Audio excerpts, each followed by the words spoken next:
My impact on the church started when I was very young. My mother died when I was 8 years old. And I remember the time before she died where she took my fingers and she taught me how to do the sign of the cross. She taught me how to do it, and from that moment on was when my faith germinated in me. When I first started coming to the church, I would sit all the way in the back. And as I grew secure in my own faith, I started sitting in the front. I came here to live with my mother's sisters. They raised me. My two aunts, Daisy and Elpidia Matos. And it was wonderful coming to Lawrence because the love that I had lost from my mother's death, I got from them. I wasn't able to go to the funeral because I was so young. It was sort of a taboo. And so my way of grieving was writing. I started writing poetry.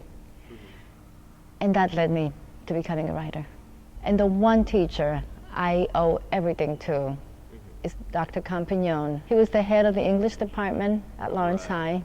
He's now retired. But he encouraged me to become a writer. I took a class that he had called Write, Write, Write. And even as a new immigrant, he saw the potential I had in writing.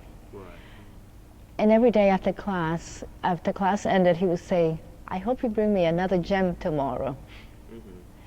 And there were many times that he wrote on my papers awkward because I did not know how to put the sentences together.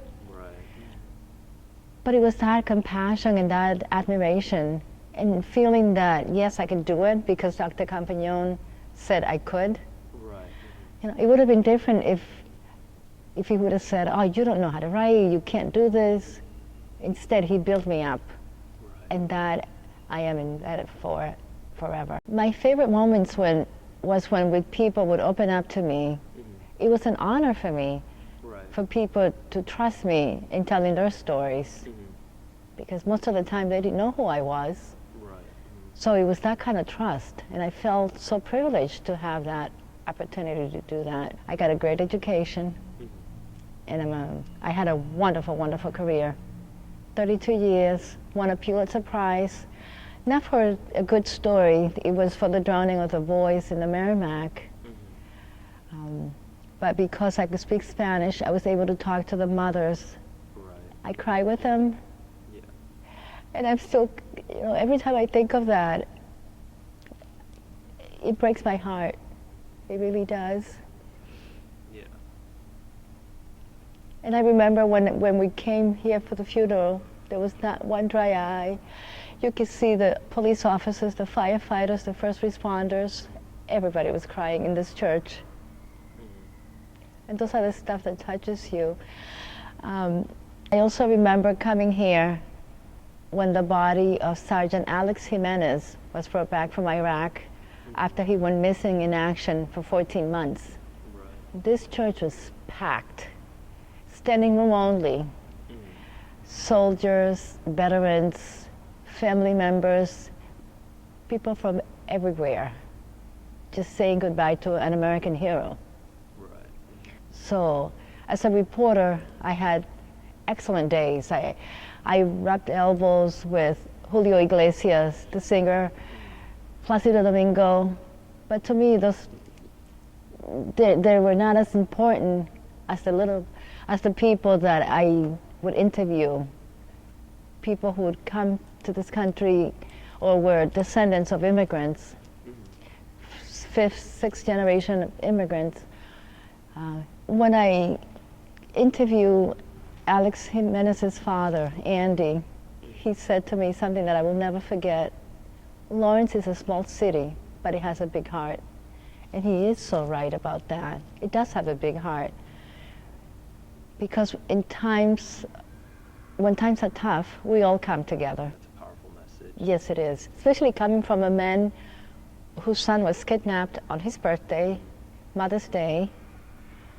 And for 14 months, we would gather outside of his house praying, hoping that he would come back. But my experience at the Tribune was the best. I cannot say enough about the wonderful, wonderful people I work with.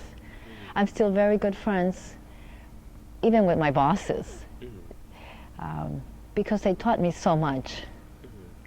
Sometimes you need criticism because you're not perfect. And that's the way I saw it. If they told me, that story's not right yet, why don't you write it again?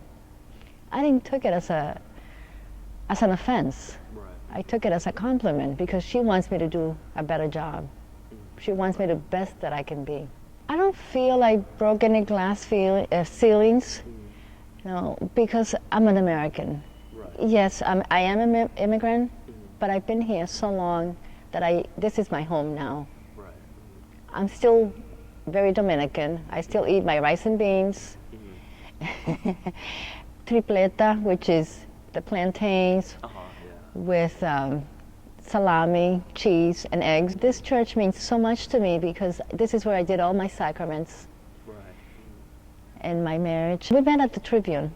Mike Muldoon, he's a sports writer. We got married in this church, and when God calls me home, this is where I'm going to be buried from.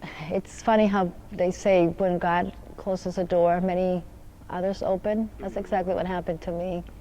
And I love Lawrence. I have nothing but wonderful, wonderful experiences about the city.